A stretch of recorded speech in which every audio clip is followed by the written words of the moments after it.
وآية لهم الأرض الميتة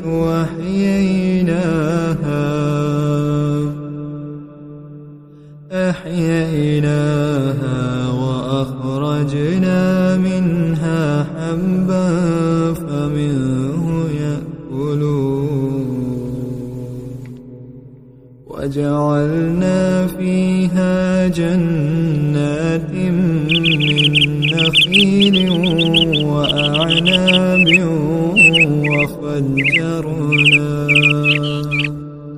وفجرنا فيها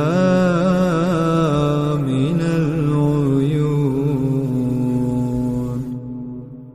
ليأكلوا من ثمره وما عملته أيديهم أفلا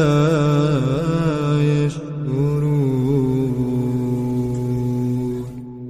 سبحان الذي خلق الأزواج كلها مما تنبت الأرض ومن أنفسهم ومما لا يعلمون وآية لهم الليل نسلخ منه النهار فإذا هم مظلمون والشمس تجري لمستقر لها ذلك تقدير العزيز العليم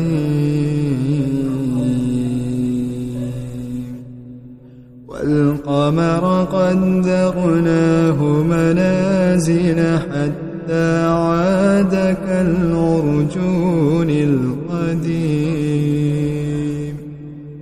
لا الشمس ينبغي لها أن تدرك القمر ولا الليل سابق النهار وكل